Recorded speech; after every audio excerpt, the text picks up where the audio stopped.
Nasumbagan ako ang akong ka-meet up tungod sa filter. DJ Sam karong panahon na daghan na jud kaayo ang mailad. Kana gani nga nanguyab kaniya kay paska man gyud niyang gwapaha sa social media. Pero ang ending, gwapa pa di ang kukak sa personal. Tawagan na lang ko sa pangalang Ken, DJ Sam. 21 years old ko og college student. DJ Sam, dili ko kagwapuhan pero dili pud ko pangit. Wa pud ko gapangilad sa social media.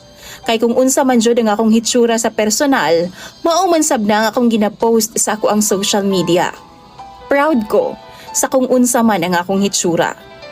Siguro mapahamis lang og gamay tungod sa cellphone pero dili jud layo kung unsa man jud ang akong tinuod nga hitsura sa personal.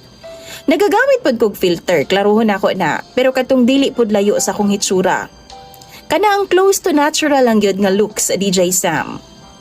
Second year college ko, na ako'y nauyab, nga tawgon na lang nato sa pangalang Maymay. Parehas ming duha gikuha nga kurso.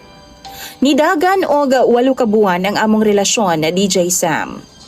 Love kaayo ko ni Maymay, DJ Sam, o gani, nakatipid pa ko, kay ginalibre man ko niyag foods sa iyang boarding house, o ginaapilan pod ko niyag baon matag lunch namo. Basta makaingon ko nga okay jud si Maymay. Okay pod ang among relasyon. Hangtod nga nakita nako sa TikTok si Ara. Miagi siya sa akong FYP, DJ Sam. Gi-message nako siya, DJ Sam, og ni-reply pod siya. Nag-ila-ila ming duha, og hangtod nga na-develop mi sa usag-usa. Gwapa man gud kaayo siya, DJ Sam. As in perfect na perfect jud. How'd pud siya mukiay sa mga TikTok videos niya, DJ Sam. Og dihang gipanguyaban ako siya. Gibastad ko niya kay lagi, naaman daw ko'y uyab, og sugton lang daw ko niya kung free na ko. Yes, DJ Sam, naging honest ko sa iyaha. Og giistoryahan ako siya about sa ako ang girlfriend nga si Maymay. Sa ilang duha ni Maymay, DJ Sam, mas ma-excite ko nga kaistorya si Ara.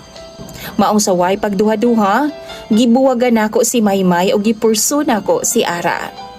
Naging kami, DJ Sam. Og after 1 month, first monthsary na mo, nagsabot ming duha nga magkita nami. Pero wa ko niya gisipot, DJ Sam, kay lagi, busy daw siya sa iyang trabaho. Gisabot na ako siya, DJ Sam. Hangtod nga naabta na lang og 3 ka buwan, wa paghihapon mi magkita sa personal. Og last week lang, DJ Sam, nagkita na jud ming duha. Kabaw mo wa, jud ko makaila kang Ara, DJ Sam. Layo ra jud kaayo siya sa